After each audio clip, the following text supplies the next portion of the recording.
The cafe nestled in the heart of the bustling city was far from glamorous, but it had a certain charm. Its weathered wooden tables, mismatched chairs, and walls adorned with photographs from decades past told a story of resilience. The smell of freshly brewed coffee and the sound of laughter and conversation often filled the air, giving it the feel of a second home for many. For Lila Hart, the cafe was more than her workplace, it was her sanctuary. A waitress for the last 3 years, Lila had built a reputation for her warm smile, quick wit, and genuine kindness. She had a knack for remembering regulars' orders and a heart that couldn't ignore when someone needed help, even if it meant putting herself at risk. It was a chilly Wednesday evening when the millionaire walked in.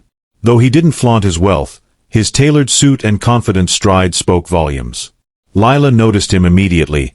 He wasn't the usual type to frequent the cafe. As she approached his table, he looked up, offering a polite smile. "Just a coffee, Black," he said, his voice smooth but weary.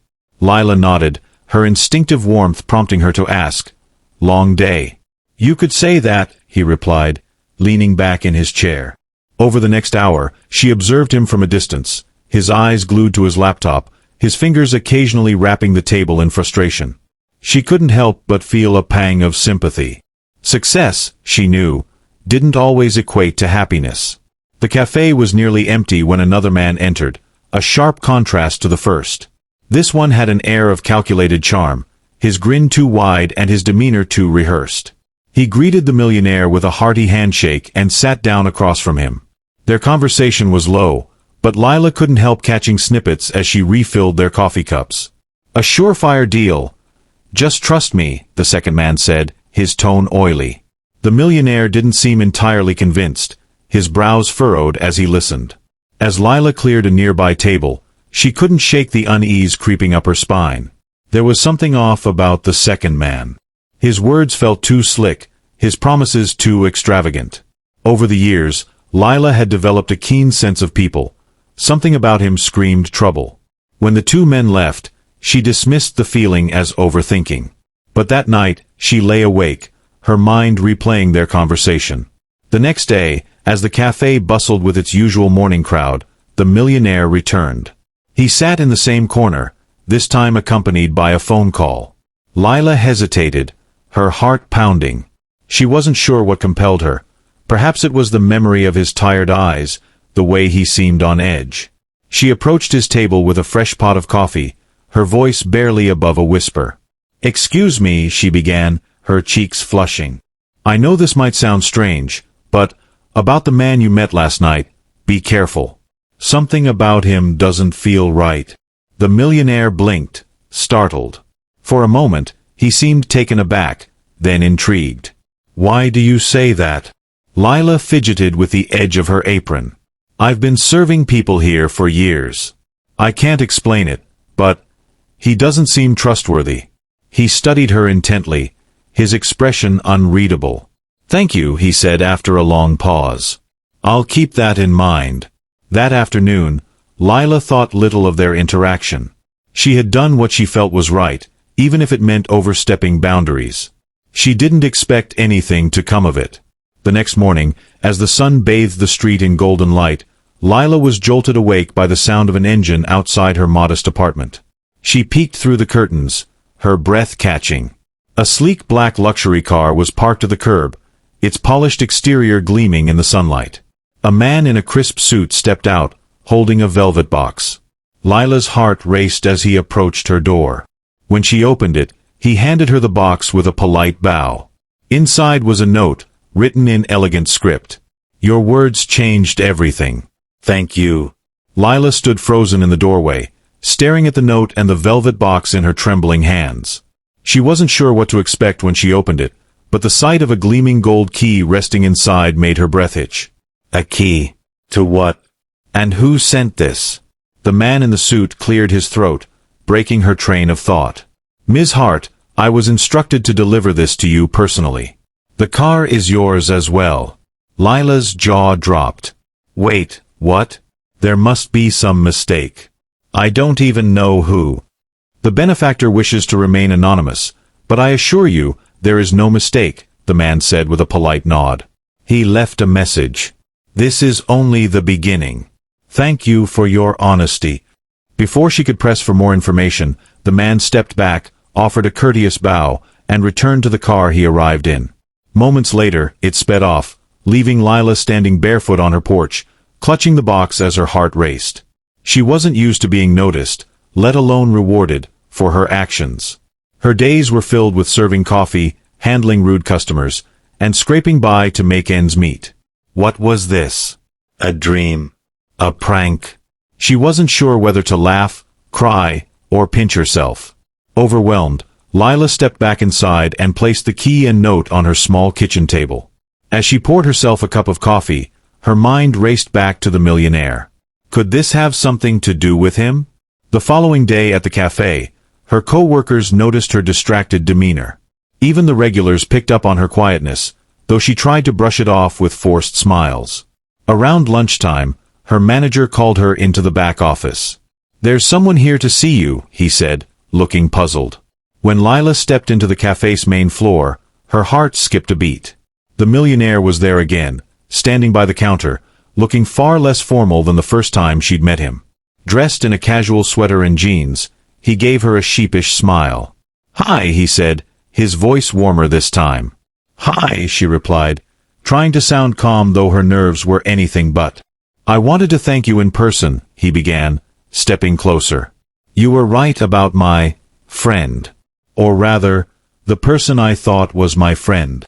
Lila's eyes widened. What happened?" He hesitated, then gestured toward a corner table. "Do you have a minute?" The cafe wasn't too busy, and her manager gave her a nod to take a short break. She followed the man to the table, where he began to unravel the story.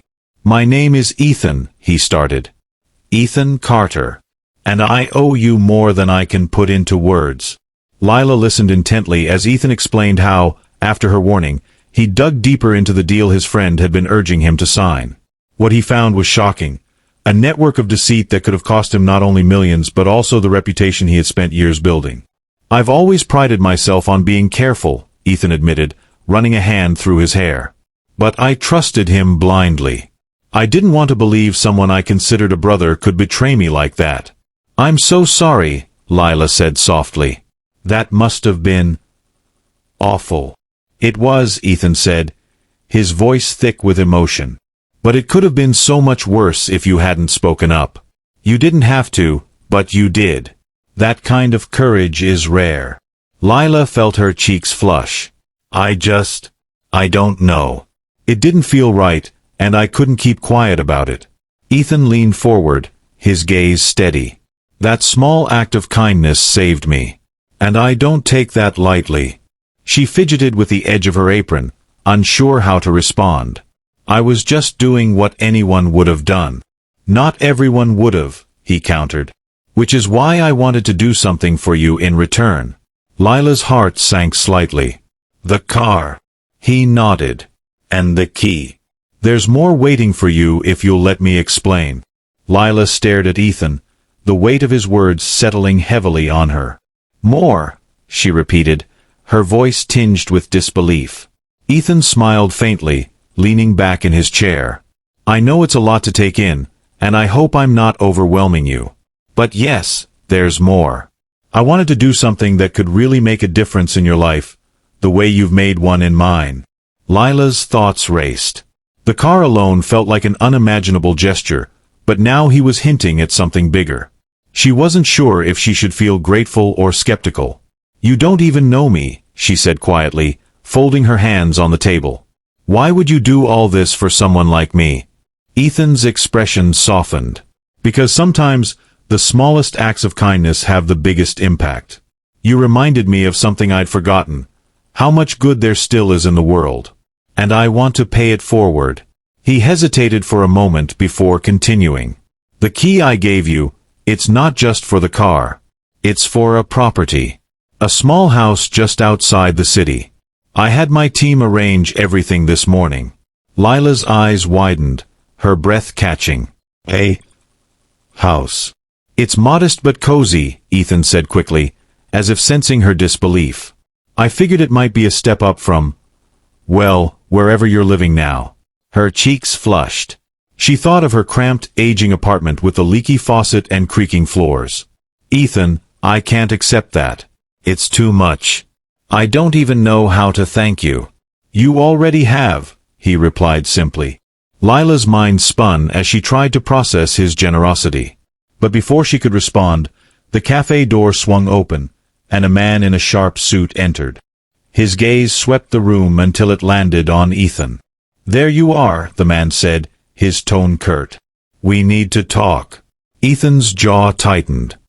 He stood, his demeanor shifting into one of quiet authority. "Not here, Peter." Lila's stomach churned. She recognized the man. It was Ethan's so-called friend from the night before.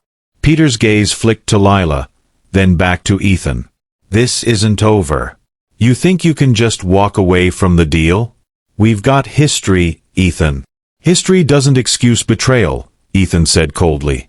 Peter took a step closer, his voice dropping.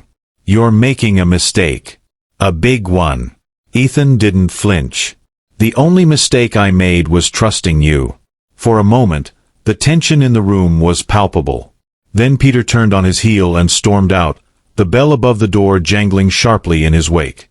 Ethan sighed and turned back to Lila. "I'm sorry about that." "Is he going to cause trouble?" she asked, concern etched on her face. Ethan shook his head. "He doesn't have the leverage he thinks he does." "But I'll handle it." Lila hesitated, then said, "I still don't understand why you're going so far out of your way for me. What if I don't deserve all this?" Ethan smiled gently. "That's not for you to decide. You changed my life with a single sentence. Let me change yours in return." Lila felt a lump rise in her throat. She wasn't used to being the one on the receiving end of kindness, and it was overwhelming. But as she looked into Ethan's sincere eyes, she realized something. This wasn't just about her. This was about him finding a way to make sense of the betrayal he'd faced, to balance the scales of the world in his own way. "Okay," she said softly. "But only if you let me repay you someday." Ethan chuckled. "I'll hold you to that." As he left the cafe, Lila sat there for a long time, the velvet box still on the table before her. She had no idea what the future held, but for the first time in years, she felt something she hadn't in a long time: hope. In the days that followed, Lila's life transformed in ways she could never have imagined. True to Ethan's word, the key he'd given her unlocked a charming little house on the outskirts of the city. It was nothing extravagant, but to Lila, it felt like a palace compared to her cramped apartment. With its sunlit rooms, a cozy fireplace, and a small garden in the back, it exuded warmth and possibility. Ethan had even stocked the house with essentials: a fridge filled with fresh groceries, a comfortable bed, and a handwritten note on the kitchen counter. "Welcome home. You deserve this." Lila couldn't help but cry when she read it. She spent the first few days simply walking through the house, touching the walls, and letting the reality of it all sink in. But as much as she wanted to enjoy this new chapter, a part of her couldn't forget the tension with Peter. Something about the way he had stormed into the cafe left her uneasy. Ethan must have sensed her concern because he called her one evening. "How's the house?" he asked. "It's amazing, Ethan," she said, her voice brimming with gratitude. "But, is everything okay with Peter? I can't help but feel like he's not going to let this go." There was a pause on the other end of the line. "Peter's complicated. He's desperate because he's in trouble, but I've made it clear that our business relationship is over. You don't need to worry about him." Lila wanted to believe him, but something in his tone hinted at unfinished business. The following week, Ethan visited the cafe again, this time with a lighter demeanor. He sat in his usual corner, sipping coffee and chatting with Lila during her breaks. Over time, their conversations became more personal. Ethan shared stories about his upbringing, the struggles he'd faced building his business, and the loneliness that often accompanied success. Lila, in turn, opened up about her dreams of one day owning her own little cafe and creating a space where everyone felt at home.